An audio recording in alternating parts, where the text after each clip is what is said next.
This program is powered by Mega Bank Nepal Limited.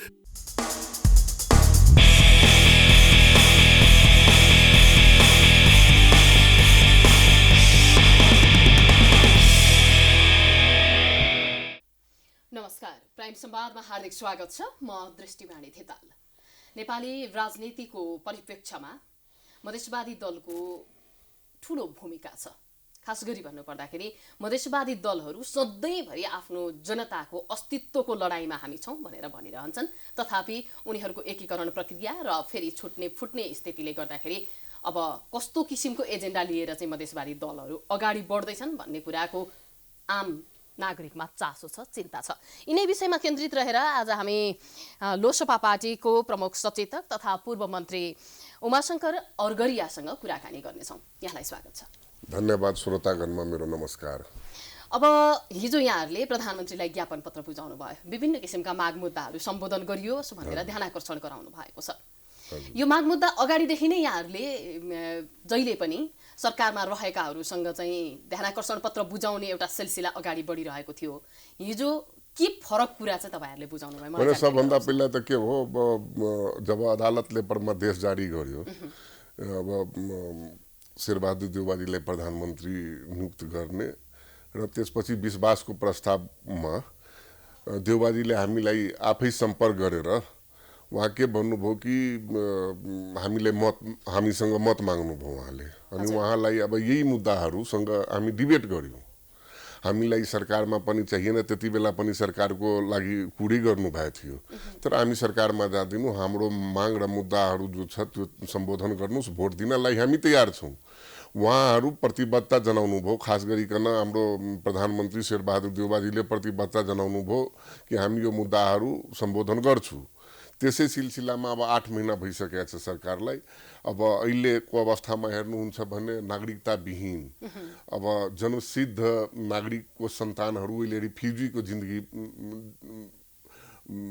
बिताइराख्नु भएको छ। उहाँहरूले न विदेश जानलाई पासपोर्ट बनाउन सक्नुहुन्छ नागरिकता बिना उहाँहरू भोटर पनि हुन सक्नुहुन्न। नागरिकता बिना उहाँहरू कुनै उद्योग धन्दा सञ्चालन गर्न सक्नुहुन्न, लोकसेवा आयोग लड्न सक्नुहुन्न। भन्नुको अर्थ हाम्रै देशको नागरिक अनागरिकको अवस्थामा छ। यो सरकारको दायित्व हो र संविधानमा सबभन्दा पहिला एकदम स्पष्ट रूपले यो नागरिकता विधेयक लगायतका विषय र नागरिकले नागरिकता नपाएका विषयमा हामी एकैछिन पछाडि चर्चा गर्छौँ। अहिले यति बेला नेपाली राजनीति वृत्तमा अर्को के पनि हल्ला छ भने तपाईहरु सरकारमा जानका लागि चाहिँ यो सानो सानो कुराहरू उठाएर यति बेला प्रोसेसमा आउनुहुन्छ, प्रक्रियामा आउनुहुन्छ। सबभन्दा पहिला त यो लोसपा तपाईँ हेर्नुहुन्छ, यो 5 वर्षको दरमियानमा हामी 18 दिनको 19 दिनको सरकारमा गयौँ र त्यसमा पनि हाम्रो पूर्व प्रधानमन्त्री केपी ओलीजीसँग वार्ता उधारो होइन नगदीमा केही हामी माग पूरा गरेर गयौँ। त्यतातिर ध्यान होस्। त जब हाम्रो पार्टीले उधारो सम्झौता हामी मान्दैन, त्यसपछि उहाँहरूले केही नगदीमा हामीलाई दिनुभयो। अब मधेस आन्दोलनको कर्ममा लागेका केही मुद्दाहरू उहाँ फिर्ता लिनुभयो। त्यसपछि नागरिकता विधेयकलाई दिनुभयो।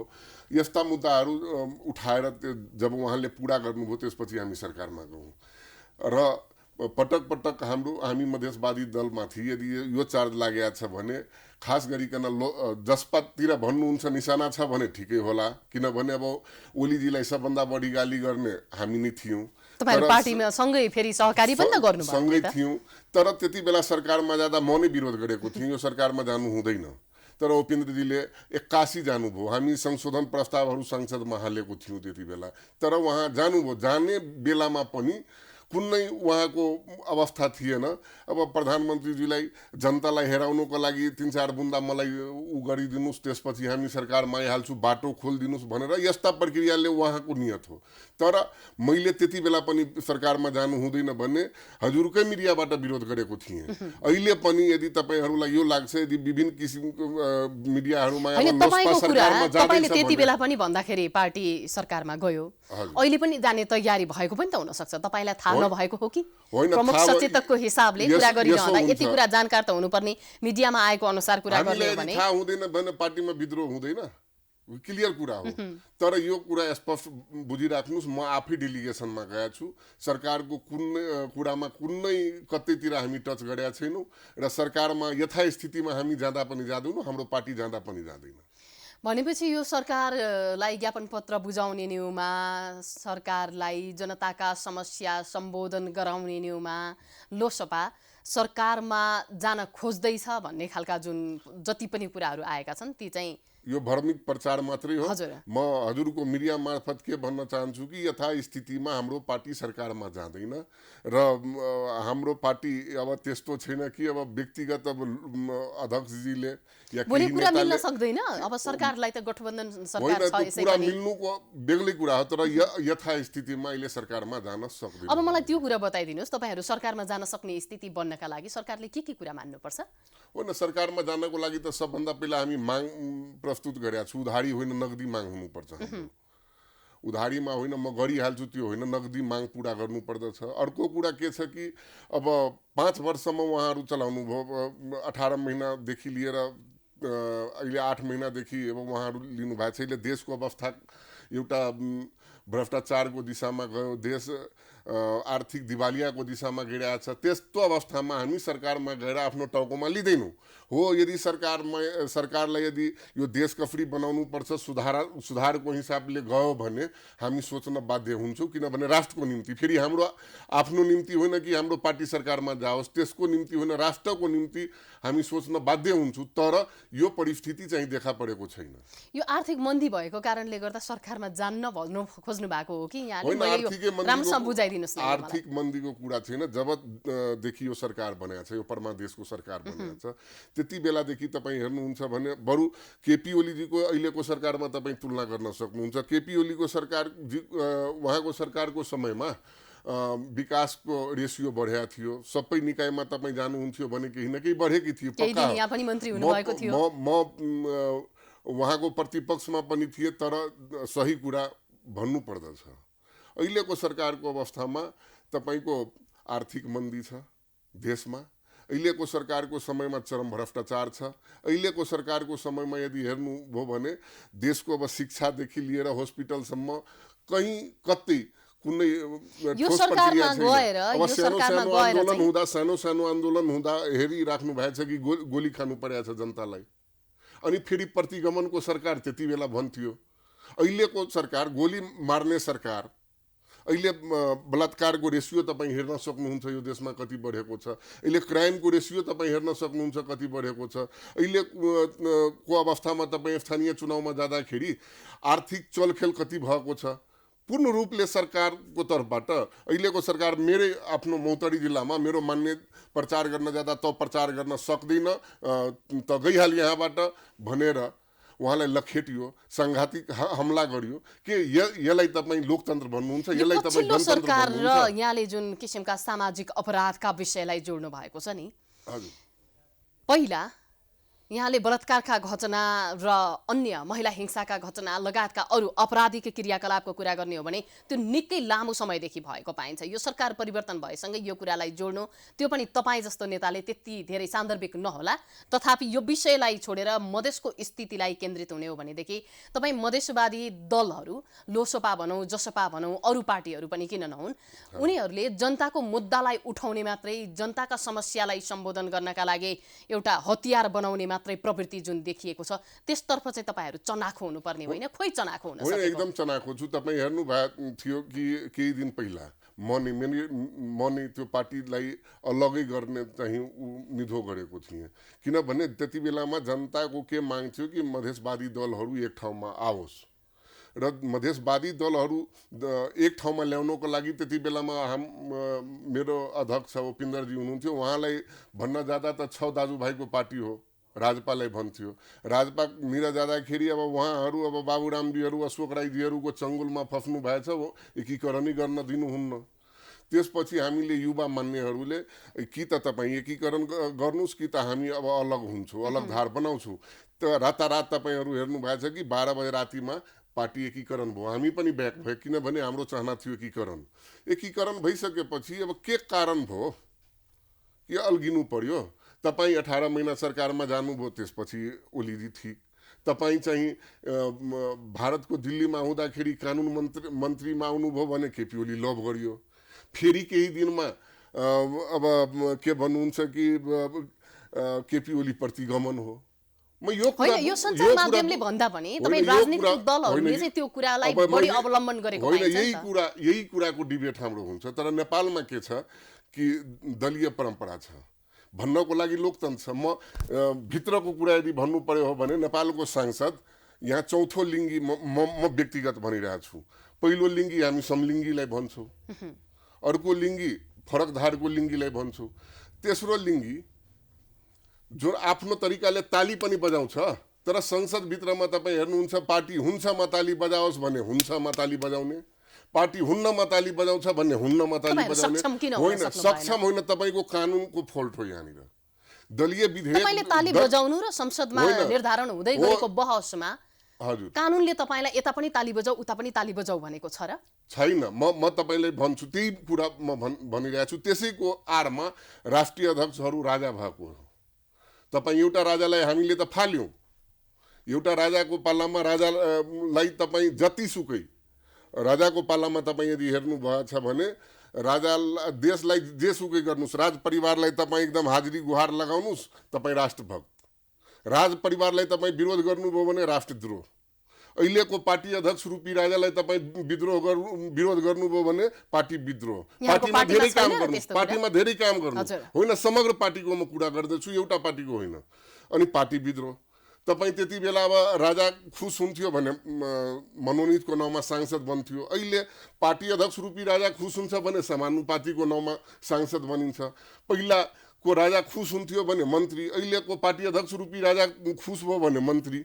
यो के फरक? हामीले त फरक हेरिरहेको छैन। त्यही फरकको निम्ति हामी युवा शक्तिहरू एक हुनुपर्दछ देशमा। होइन, यो तपाईहरुले भनेको धेरै समय भयो क्या। जस्तै नागरिकको गैर नागरिकले नागरिकता पाइरहेका छन् तराईमा। म आफै पनि तराईको हुँ, मैले त्यो देखेको छु। तपाईहरु हाम्रा नागरिकले नागरिकता पाएनन् भन्नुहुन्छ। होइन, तराईको समस्या होइन। काठमाडौँमा जब यो ज्ञापन पत्र हामीले बुझायौँ, मेरो मोबाइल तपाईँ हेर्न सक्नुहुन्छ कि काठमाडौँबाट मलाई लमसम 100 फोन आयो। दाइ राम्रो गर्नु भएछ, धेरै यो मुद्दालाई उठाउनु भएछ, यो अविलम्ब गराउनु पर्छ दाइ। यो काठमाडौँको पनि समस्या हो। तर हामीले उठाउँदाखेरि यो मात्रै तराईसँग जोडिन्छ, तर यो राष्ट्रिय समस्या हो। यो कुरा सरकारले बुझ्नु पर्दछ कि यसैको लागि पटक पटक हामी आवाज उठाइरहेका छौँ। भनेपछि अझै पनि यो माग चाहिँ सम्बोधन भएको छैन भनेर तपाईहरु फेरि तदारुकताका साथ ज्ञापन पत्र लिएर अब 5 वर्षसम्म तपाईँ अब गर्न सक्नु भएन, 4.5 वर्ष बित्न लाग्यो। अब एउटा नागरिकलाई तपाईँ गैर नागरिक बनाउनुहुन्छ, कस्तो तपाईँ पार्टी कस्तो किसिमको लोकतन्त्र बनाउन खोज्नु भएछ? पटक पटक फेरि हामीले नै उठाइरहेका छौँ। हेर्नु होइन, यो नागरिक र गैर नागरिकको मुद्दा छ नि तराईमा अलि बढी छ। तपाईले स्वाभाविक रूपले मान्न सक्नुहुन्छ। होइन त एउटा कुरा बुझिराख्नुहोस्, हुन त बाहिरको मान्छेले पनि नागरिकता लिए कि हो, म त्यसमा नकार्न सक्दिनँ। तर जो हुने खाने पैसावाला थियो काठमाडौँबाट पनि लियो, जनकपुरबाट पनि लिए कि हो। तर जेनुन नेपालीहरूले त्यो नागरिकता लिन सकेन, किनभने त्यति बेलामा उसको पहुँच हुँदैन, आर्थिक रूपले अभाव हुन्छ। अहिले धेरै जसोलाई तपाईँ भन्नुहुन्छ भने नागरिकता लिनु न काका, त नागरिकता लिएर अब के गर्ने? स्थानीय तहले दिने कुरा जस्तै तपाईहरुले सामान्य रूपमा यो नागरिकताको विषय सरकारसँग जोडिन्छ, ऐन नियममा समस्या होलान्, ती आफ्ना ठाउँमा छन्। तथापि तपाईहरुले पहल कदमी गर्ने, उनीहरुलाई त्यहाँ सहजीकरण गरिदिने खालको भूमिकामा त तपाईहरु रहन सक्नुहुन्छ नि। त्यो चाहिँ किन हुँदैन? होइन, सहजीकरणमा हामी गर्छौँ, तर हुन्छ कि 2 दिन 3 दिनको लागि टोली खटेको थियो र त्यो टोलीमा अब एकजना यस्तो पनि आइदियो कि अब 4 दाजुभाइ छ। अब एक दाजुभाइलाई त्यसले जन्मसिद्ध नागरिकता बनाइदियो। हेर्नुहोस्, 3 दाजुभाइको वंशज नागरिकता छ। किन बनाइदियो? यो मूर्ख छ। अब यसलाई बाउको सम्पत्तिबाट हिस्सा लिन्छ। हिस्सा लिँदाखेरि अब टोली आएको थियो मूर्ख मान्छे, अब सिफारिस गरेर त्यसलाई जन्मसिद्ध बनाइदियो। अब त्यसको छोराहरू रिफ्युजीको जिन्दगी बाँचिरहेछ। यही कुरा सिरियस साहबलाई म फोन गर्दाखेरि यो त धेरै पुरानो हो हजुर, अब तपाईँहरू मान्ने हुनुहुन्छ, अब तपाईँहरू नि सङ्घीय कानुन बनाएर पठाउनुहुन्छ भने हामी दिने हो जन्मसिद्धको छोरालाई। अहिले त रोकिया छ। तर एक्चुअली यदि तपाईँ हेर्नुहुन्छ भने त्यो जन्मसिद्ध होइन, त्यो वंशज हो। यस्तो प्रक्रियाहरू तपाईँ मधेसमा धेरै पाउनुहुन्छ, किनभने त्यहाँ शिक्षाको अभाव छ, गरिबी छ। त त्यस्तो फेरि बुझ्ने मान्छेको हकमा यो चाहिँ प्रब्लम छैन, नबुझ्ने मान्छेहरूको हकमा बुझ्ने नागरिकहरूको हकमा यो प्रब्लम छ। र अहिले चाहिँ वैदेशिक रोजगारको खास गरिकन अब जाँदाखेरि यो समस्या चाहिँ उहाँहरूलाई, अब छोरालाई नागरिकता हुन्थ्यो भने पासपोर्ट बनाएर विदेश पनि कमाउँथ्यो। अब छिमेकीका छोरा त विदेशमा खटिरहेछ, त्यो घरमै बसेर अब एउटा रिफ्युजीको जिन्दगी बाँचिराखेको छ। त्यो भएर यो हामी सामान्य पटक मतभेद के हामी अरूमा पनि छन् त। भर्खरै नेकपा एमाले फुटेर एकीकृत समाजवादी भएको छ, यो छ यावत तपाईँहरूलाई उदाहरण दिन अलि सजिलो पनि भएको छ भनौँ। अब सामान्य मतभेदका क्रममा पार्टीको फुटको श्रृङ्खला चल्ने मधेसवादी दलहरूमा चाहिँ कहिले फुट्यो कहिले जुट्यो, को लोसपाको को जसपाको भन्ने कुरासम्म थाहा नहुने स्थिति जुन छ नि यहाँहरूको अस्तव्यस्त, त्यसको कारण चाहिँ के मान्नुहुन्छ तपाईँ? त्यसको कारण एउटै कुरा हो कि म त पहिला मेरो अध्यक्ष उपेन्द्रजी हुनुहुन्थ्यो, तर पछिल्ला समयको घटनाहरू हेर्नुहुन्छ भने लोसपा त 6वटा पार्टी मिलेर बनेको थियो, राजपा त्यति बेलामा। हजुर। र उपेन्द्रजीको 2063 सालको मधेस आन्दोलनदेखि लिएर त्यति बेलामा त मधेसी जनअधिकार फोरम थियो, एउटा फोरम थियो। हामी अब मधेस आन्दोलनमा त मधेस होइन, त मधेसको हिसाबले के कति त्रुटि छ त्यो सङ्कलन गर्ने एउटा संस्था थियो। र जब त्यो रमेश महतोहरूलाई हत्या भयो, यहाँनिर अब संविधान जलाइयो, त्यसपछि आन्दोलन भयो र त्यो आन्दोलनको क्रममा यो पार्टी बनेको थियो। त्यो दिनदेखि अहिलेसम्म हेर्नुहुन्छ भने 17-18 चोटि पार्टी फुटेको छ। यति बेलै म तपाईँलाई रोक्न चाहन्छु, यति बेलै तपाईँहरू आफू, हामी तराईवासी, मधेसका नागरिक, मधेसका जनताको हक हितमा कुरा गर्ने एउटै सिद्धान्त बोकेर, सुरुवातमा त एउटै सिद्धान्त थियो, बिचमा यहाँहरूको विभिन्न कारणले गर्दाखेरि मनमुटाव हुँदै गयो, पार्टी एकबाट अनेकौं पार्टीमा रूपान्तरण भइसकेको छ। यो मुट्ठी फुटेर एक एक औँलामा छुट्टिसके पछाडि अब यहाँहरूलाई केन्द्रीय सरकारसँग लड्नका लागि अप्ठ्यारो पर्ने स्थिति सृजना भएको हो। हेर्नुहोस्, गलत आदमीको यदि नेतृत्वमा यदि जान्छ भने त्यो हुन्छ, जुनसुकै पार्टीमा हुन्छ। तर नेतृत्व गलत भयो भनेर चाहिँ तपाईहरु यसो हुन्छ नि, तपाई आफ्नो तरिकाले पार्टीको उ बनाइलिने, तपाई आफ्नो तरिकाले सचिवालय निर्माण गरिदिने, फेरि केन्द्रीय सदस्यहरूलाई आएर ताली बजवाइदिने, जो एउटा गहन छलफल जस्तै अब एमालेहरुमा एउटा गहन छलफल हुन्छ, त्यो चाहिँ हुँदैन। अनि 2-4 जना नेता मिलेर आफ्नो भागभण्डा गरेर त्यसपछि अगाडि बढ्ने। उपेन्द्र यादव, महन्त ठाकुर लगायत कसको गल्ती छ यसमा, मलाई जानकारी गराइदिनुस्। यो यदि हेर्नुहुन्छ भने म एकदम स्पष्ट छु। उपेन्द्र यादवजीको पार्टीमा हुँदाखेरि अब समानुपातिको के अर्थ? समानुपातिक अब जहाँबाट भोट आयो तपाई त्यसलाई बनाउनुहुन्छ। तपाईको पार्टीमा कहिले छैन, अचानक समानुपातिको मान्य भयो। यो कुन तरिकाले तपाई हेर्न सक्नुहुन्छ? म जुन खामियाहरू हेरे, तपाईलाई आफू यदि सरकारमा जानु पर्या छ भने ठीक छ। मधेस आन्दोलनबाट र मधेसको चुनावबाट म्यान्डेट दिया थियो मधेस सरकारलाई, जो हामीले उपेन्द्र यादवजीको पार्टीलाई भयो प्रदेश 2 मा। अनि त्यो सरकार ढालेर गैर मधेसी पार्टीसँग तपाई सरकार बनाउनु भयो। त्यसको लागि त नैतिक रूपले तपाईलाई चुनावमा जानु पर्थ्यो। जनताले जे म्यान्डेट दिया थियो तपाईले, त्यो म्यान्डेट तपाई यदि छोडेर अरु बाटो समाउनुहुन्छ भने त्यसको एउटै विकल्प हो जनताबाट निर्वाचन, फेरि निर्वाचनमा जानुस्। तर त्यो पनि गर्न अब यो स्थानीय तहकै निर्वाचनलाई हेर्ने हो भने ठोस कार्यक्रम हुन सकेन। यदि तपाई हेर्नुहुन्छ भने अब समानुपातिक पनि त्यही धाराले, पार्टीको यदि ग्रान्ड डिजाइन हेर्नुहुन्छ भने गैर राजनीतिक मान्छे जो वार्डमा पनि पोलिटिक्स गरेको छैन, अनि बहुमत पुर्याउनको लागि त्यस्ताले राख्ने, अनि जनप्रतिनिधिहरूलाई खडा गराउने। अहिले म पनि भन्छु, अब उहाँ आफै मिडियामा भन्नुभएछ कि अब ओलीको झोलीमा गयो भनेर हामीमाथि आरोप लगाउनुहुन्छ। तर म उहाँलाई एउटा प्रश्न सोध्न चाहन्छु, 18 महिना तपाईँ सरकारमा जानुभयो, के दिनुभयो देशलाई, के दिनुभयो मधेसलाई? त्यसपछि तपाईँ कानुन मन्त्रीमा झर्नुभयो, के दिनुभयो? त्यसपछि तपाईँले पार्टी हुँदै मधेस सरकारलाई सबै कांग्रेस सबलाई मिलाउनु भयो पार्टीमा, तपाईँ मधेसलाई के दिनुभयो? एउटा कुरा। तर अहिले पनि म उहाँलाई एकदम स्पष्ट रूपले के भन्न चाहन्छु भने, अहिले पनि तपाईँ जुन सरकारमा हुनुहुन्छ, यो देशलाई र मधेसलाई के दिदी हुनुहुन्छ? तपाईँको के माग पूरा भइरहेछ? उहाँ राम्रो तरिकाले सचियोस् र आत्मआलोचना सहित म यो गल्ती गरेको छु। हुनसक्छ यदि कसैले अरू पक्षले यदि गरे होला भने त्यो आत्मआलोचना होस् र पार्टी एकीकरणको विपक्षीमा होइन, विरोधी होइन। तर पटक पटक सरकारमा पनि तपाईँ जाने, ऊ सरकारमा हुँदाखेरि एउटा सरुवा समेत बिना आर्थिकमा नहुने, यो अब प्रदेश 2 मा जाँदाखेरि अब पोस्टिङको लागि बिना आर्थिकको चलखेल गरिकन नहुने। भ्रष्टाचारमा त सबैभन्दा बढी छ त, त्यही म भनिरहेको छु। अनि त्यसपछि तपाईँ नै फेरि अरूलाई आरोप लगाउनुहुन्छ। त्यो भएर अरूको होइन, एउटा औला यदि तपाईँ हेराउनुहुन्छ भने 4 वटा औला आफूमाथि फर्किन्छ। म नै हेराउँछु भने फर्किन्छ। त्यो भएर म खास गरिकन हाम्रो मधेसको नेता हो उपिन्द्रजी, उहाँलाई म रिक्वेस्ट गर्न चाहन्छु, आत्मआलोचना गर्नुहोस्। महन्तजी त 6 वटा पार्टी मिलाएर एउटा बनाएको थियो, तर तपाईँको पार्टी त सिङ्गल नेतृत्व गर्नुभएछ। आज 18, 19, 20 चोटि पार्टी किन फुट्यो? त्यो आत्मआलोचना होस्। अर्को कुरा के छ कि अब त्यसपछि चुनाव एकीकरण गरेर जान सकिन्छ, हामी पनि तयार छौँ। तर तपाईँले जुन गल्ती गर्नुभएछ यो कुरा त समीक्षा गर्नुहोस्। तपाईँ उल्टै गल्ती पनि गर्ने, उल्टै सरकारमा पनि रमाउने, त्यसपछि औला पनि अरूलाई हेराउने, यो प्रवृत्ति ठिक भएन। यो प्रवृत्तिको हिसाबले पार्टी चाहिँ सहकारी भनेपछि राजपा, लोसपा र जसपा मिलेर जान सक्ने स्थिति अब म यदि उहाँमाथि आरोप लगाउँछु भने त्यो सहकार्यको बाटो होइन। त्यो एउटै कुरा के छ भने जनतालाई म एकीकरण गर्न चाहन्छु, म ऊ गर्न चाहन्छु, अनि गल्ती फलानुको भयो, सबै गल्ती आफू गर्ने। हिजो अब सरकारले ज्ञापन पत्र बुझ्दै गर्दाखेरि हामी कार्यक्रमको अन्त्यमा आइसकेका छौँ।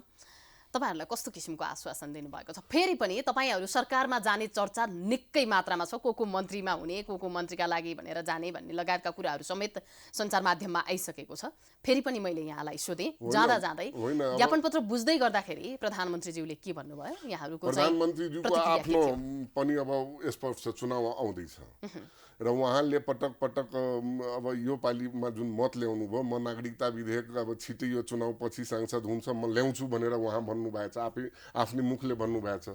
त्यसपछि गृहमन्त्रीज्यूले ठाउँ ठाउँमा जाँदा अब नागरिकता विधेयक आउँछ भनेर भन्नुभएछ। अब उहाँलाई हामी त सघाइराखेका छौँ।